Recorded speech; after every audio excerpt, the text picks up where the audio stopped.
Guys, स्वागत है आपका मेरे यूट्यूब चैनल अपना ड्यू में। आज हम CUT यूजी के बारे में बहुत अच्छे से डिस्कशन करेंगे। आपके सारे डाउट्स के आंसर को प्रोवाइड करेंगे। तो देखिए, आप 2025 में CUT यूजी की परीक्षा के लिए तैयार है और आप उसका प्रिपरेशन कर रहे हैं या आपका सपना है, तो हम इसके बारे में सारी जानकारी देंगे। वीडियो के अंत तक बने रहे। अगर वीडियो अच्छी लगे लाइक शेयर सब्सक्राइब कीजिएगा। तो इसमें हम जानेंगे एलिजिबिलिटी एंड क्राइटेरिया के बारे में, प्रोसेस क्या है और प्रोसीजर क्या है, एग्ज़ाम्स एंड फीस स्ट्रक्चर के बारे में समझेंगे। ओके, तो नेक्स्ट स्टार्ट करते हैं।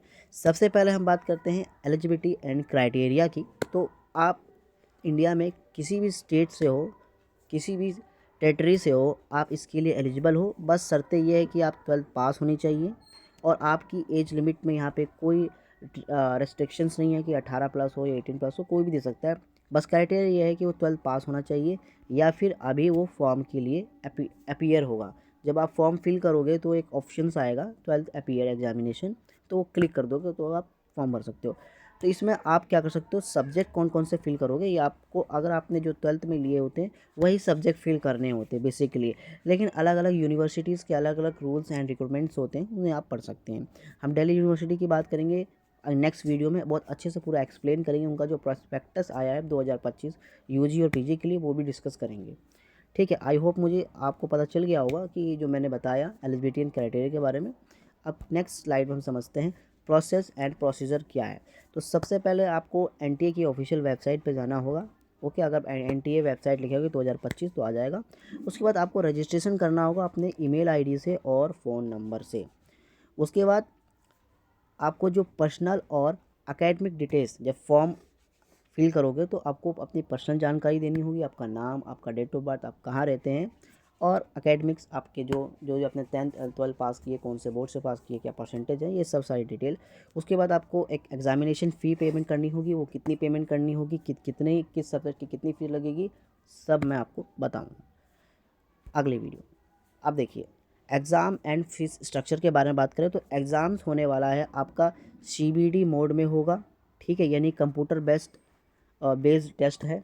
ठीक है, यहाँ पे सॉरी, कंप्यूटर बेस्ड टेस्ट होने वाला है। ठीक है, यानी पूरा कंप्यूटर पे होगा और इसमें टोटल 60 क्वेश्चन आते हैं ईच सब्जेक्ट। एक सब्जेक्ट का 60 क्वेश्चन रहेगा। ठीक है, और एक क्वेश्चन 5 मार्क्स का रहेगा। और यहाँ पे रहता है, अगर आप एक क्वेश्चन का आंसर सही देते हो तो 5 मार्क्स आपको मिल जाते हैं। यदि वही क्वेश्चन का आंसर आप गलत देते हैं तो आपको -1 की मार्किंग होगी। ठीक है, इसका मतलब क्या होगी, माइनस वर्किंग। यदि आपने एक क्वेश्चन सही किया है तो आपको 5 मार्क्स मिलेगा। यदि आपने वही क्वेश्चन, यानी अगला क्वेश्चन मान लीजिए आपने दूसरा आप कर रहे हैं लेकिन वो बाई चांस गलत हो गया, तो आपको क्या होगा यहाँ पे इस कंडीशन में, कि इस कंडीशन में आपको जो 5 नंबर मिलने थे ना, 5 मार्क्स मिलने थे, ये नहीं मिलेंगे, ऊपर से -1 और कट जाएगा। ठीक है, इस प्रकार से आपका ये मार्किंग स्कीम है। ठीक है, और अगर आपने एक और पॉइंट मैं आपको बता रहा हूँ जो कि इम्पोर्टेंट है, वो देखिए, वो ये है कि अगर आपने कोई क्वेश्चन छोड़ दिया, मान लीजिए 60 क्वेश्चन आए थे और आपने 40 किए हैं, करने थे 50। ठीक है, ओके, तो उसमें से आपने 40 ही किए, 10 क्वेश्चन छोड़ दिए हैं, तो उनके आपके मार्क्स नहीं कटेंगे। बेसिकली आपको नंबर नहीं मिलेंगे, क्योंकि जो 5 मार्क्स अलाउड किया गया इस क्वेश्चन के, वो नहीं मिलेंगे। बाकी सारे आपको मार्क्स मिलेंगे। ओके, अब बात करते हैं इसमें फ़ीस स्ट्रक्चर के बारे में। तो फ़ीस स्ट्रक्चर किस हिसाब से, अब मैं आपको थोड़ा जूम करके दिखाता हूँ फ़ीस स्ट्रक्चर के बारे में। तो देखिए, तो सबसे पहले कैटेगरी बात करें तो कैटेगराइज बारे बारे बात करेंगे। सबसे पेपर के बारे में देखिए, अगर आपने CUT एक फॉर्म में 3 पेपर सेलेक्ट किए हैं, ठीक है, एक लैंग्वेज ली है, एक डोमेन लिया है और एक जनरल टेस्ट लिया है।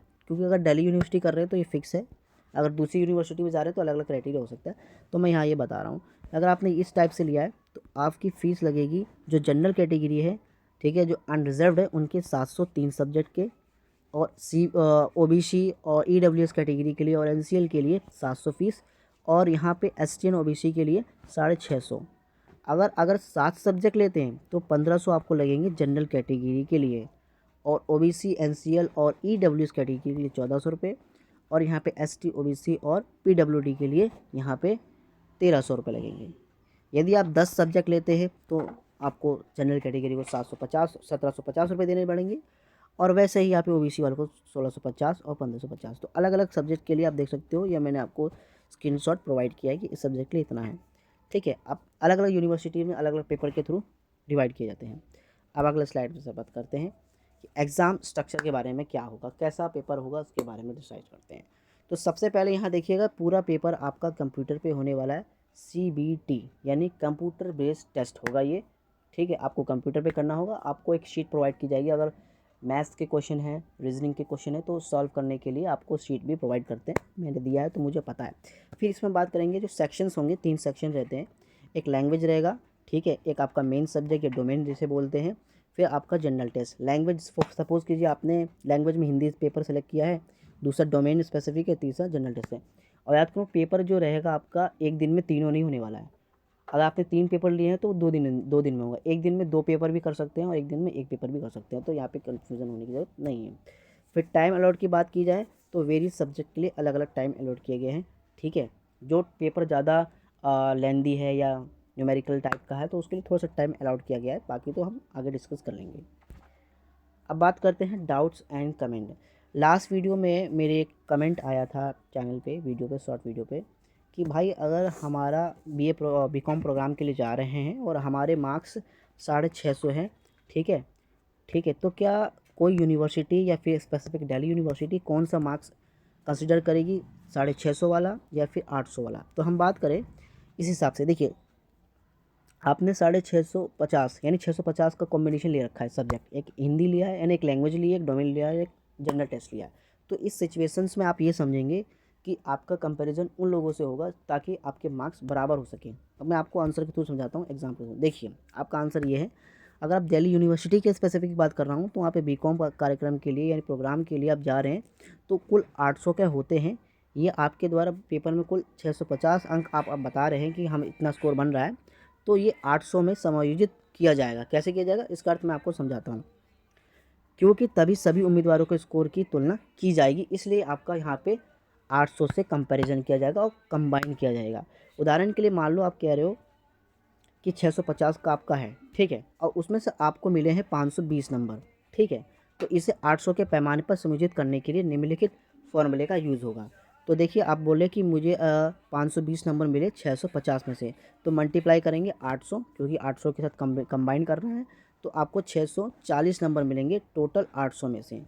तो ये हो गया आपका आंसर। तो आपका क्वेश्चन का आंसर यस, आपको 800 में से ही आपका कैलकुलेशन होगा। आई होप ये वीडियो हेल्पफुल रही होगी आप लोगों के लिए। फिर भी कुछ समझ में नहीं आया होगा ज़रूर कमेंट कीजिएगा, तो हम आपका आंसर प्रोवाइड करेंगे।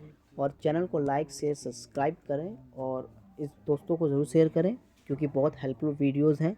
मैं स्लाइड के थ्रू आपको समझा रहा हूँ। अगर फिर भी आपको नहीं समझ में आया होगा तो मुझे ज़रूर कमेंट कीजिएगा।